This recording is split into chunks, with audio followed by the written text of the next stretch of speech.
guys, I'm Angel and he's Ryan. And we're the readers. And we're getting ready to do another Q&A. We're not going to write anything today. Oh, apparently we're not going to write anything. Nothing really. This is going to be Q&A number 5. Number 5. So today we're just going to be answering some questions rather than writing them. Open discussion. Sweet. So, with that being said, we're going to get started with question number 1. What would be your ideal of our happily ever after? Which it says your dream for where you see us going. We have a plan. Plan uno number 1 on the plan is to just keep loving each other. Absolutely. Because as those who know us know, if that makes sense. Our plans have changed our priorities have changed slightly over the last few years. Over the last year. Over the last year. We were planning on and not that we're not planning on doing it anymore. We were planning on buying a trailer, which we're still looking into it. We're still thinking about it. But we have decided over the last 12 months, 13 months, 14 months, that we enjoy a fairly little bit simpler kind of life. Instead of both of us working our butts off and never having time in the afternoon and never be able to enjoy always being tired, we decided that for the most part that I'm going to work mine off, and that way Angel can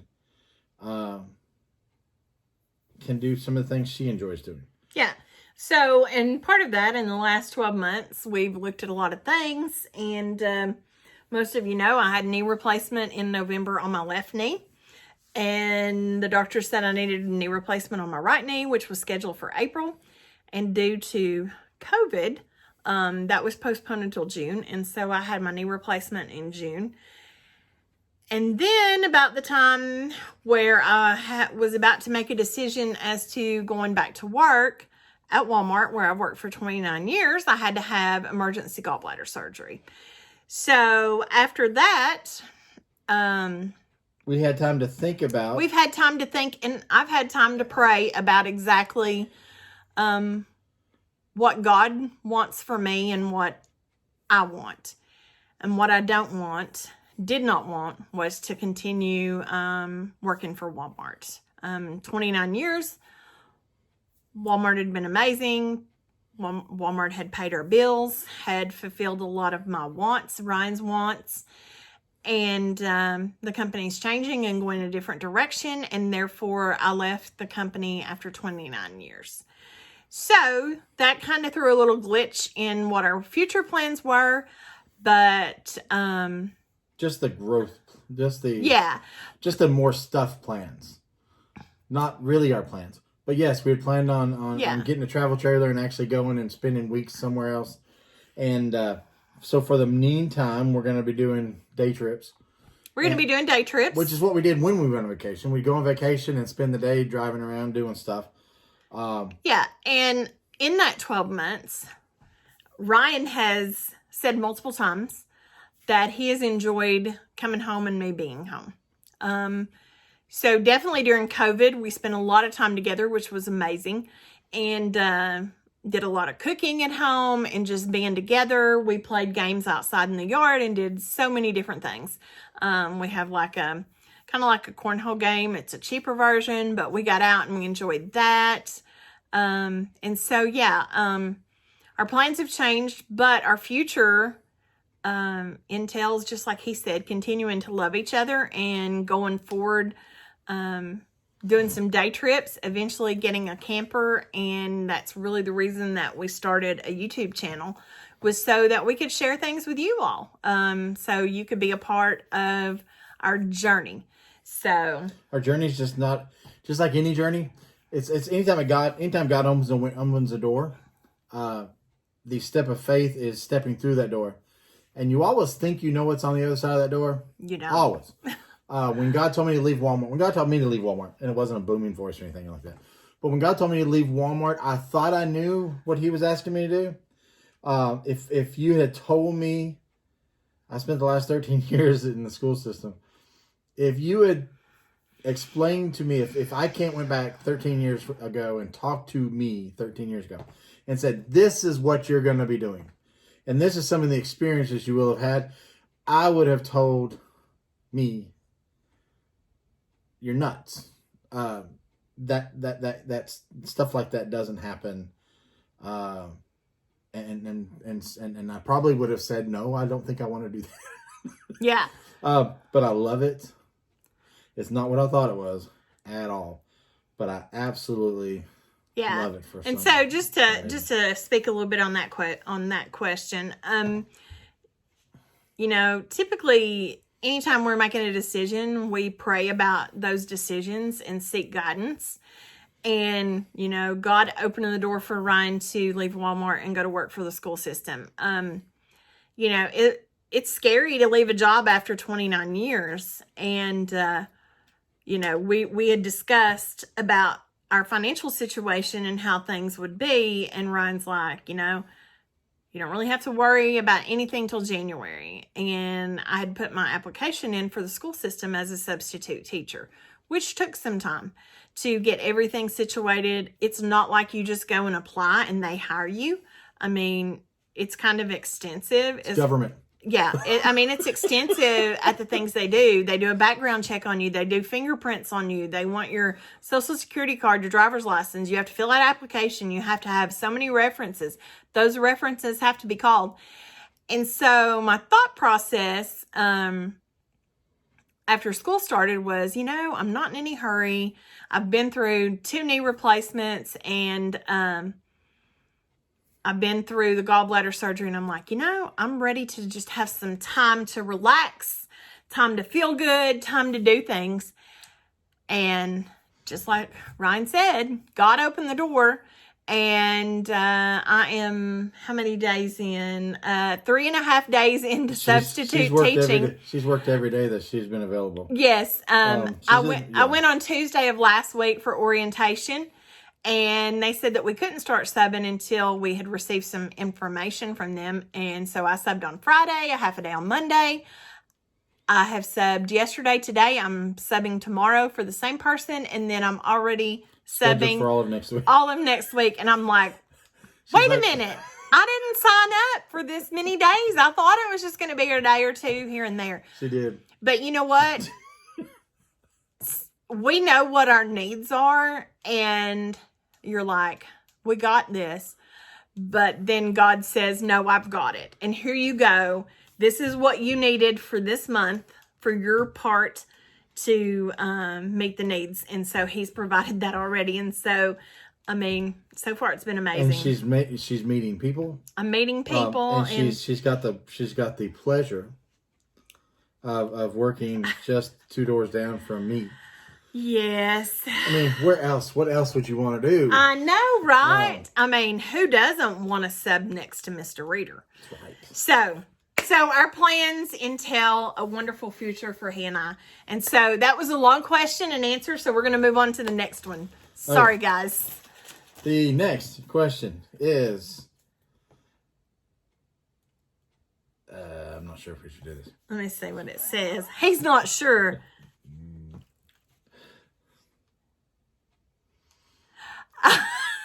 Oh, okay. Yeah, I can imitate that.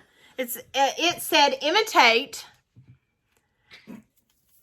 how your spouse behaves when they get angry. Okay, I'm going to do the first imitation. Why not?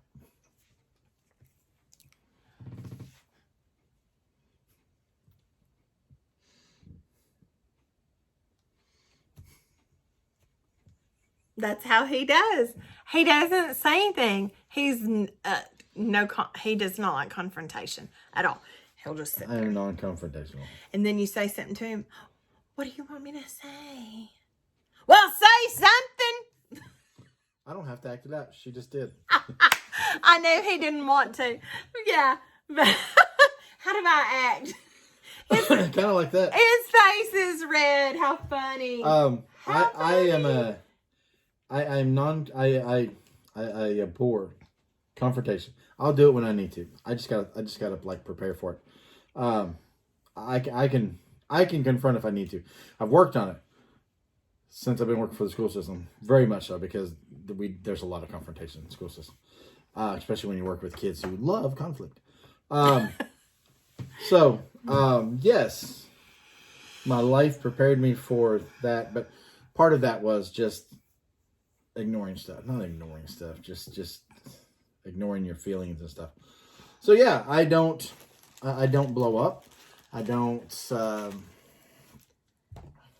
don't. The whole funny part about that is, like we said on the last question, we're opposites. Okay, I get mad, I'm verbal. I will be aggressive. I will make confrontation. I will do whatever I need to do.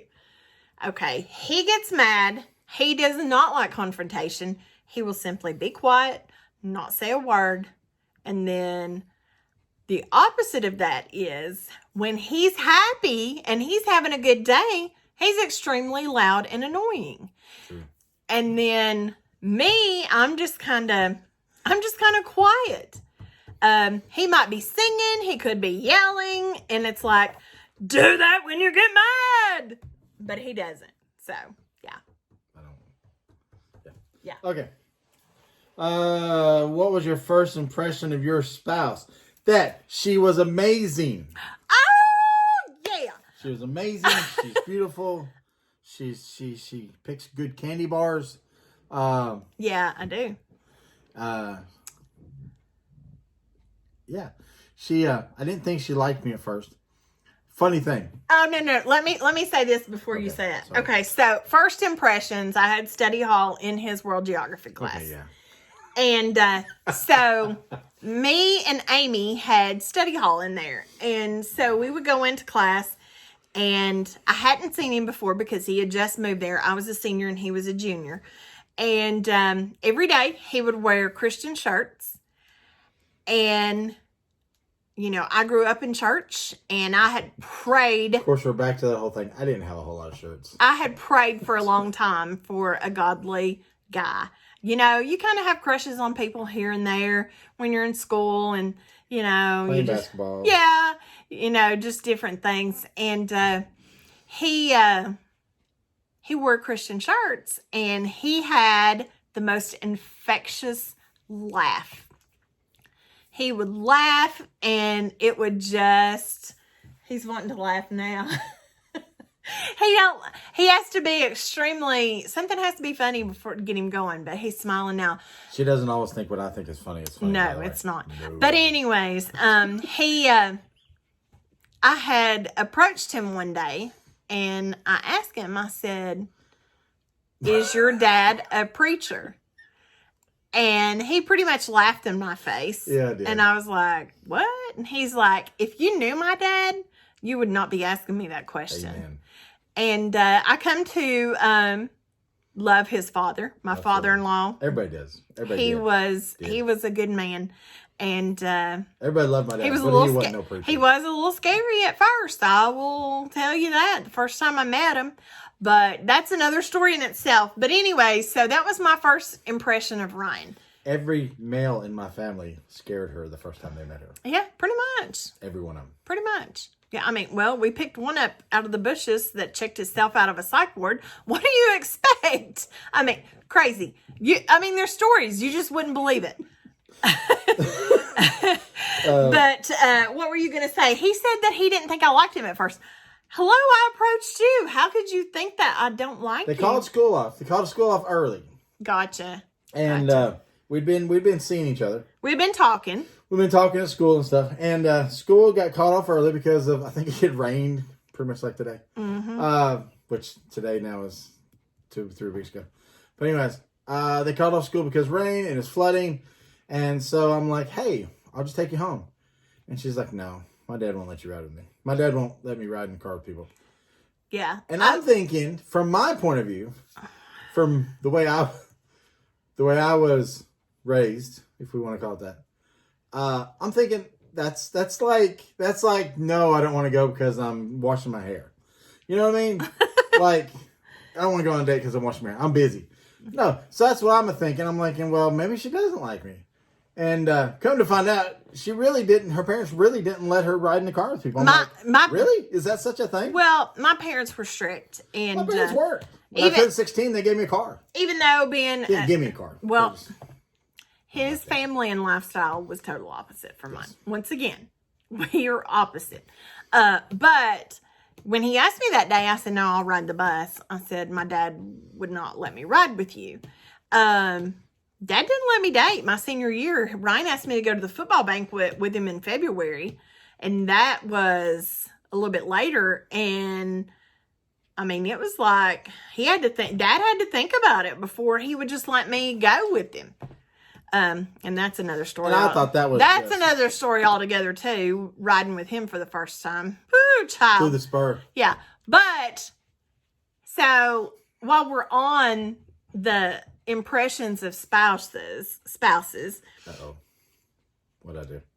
the first time that he came over before the football banquet, so Dad can meet him. Mom and Dad can meet him, and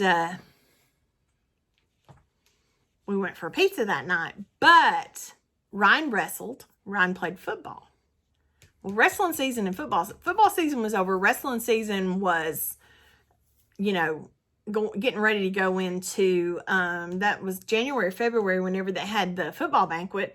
So wrestling season was almost done and getting ready to go to state at that time. What kind of pictures did I have on my wall? Yeah, she freaked me out. He said I freaked him out. There was a couple. Jim Davis was the news reporter for the Mountain Press. Mountain Press, and he spent a lot of time at the sports. Yes, sports, he and he was always sports. posting pictures, and there was a couple pictures of me in the newspaper for wrestling. A couple. Well, whatever. It was like every day there was stuff in the newspaper of Ryan. Anyways, I walked into her bedroom.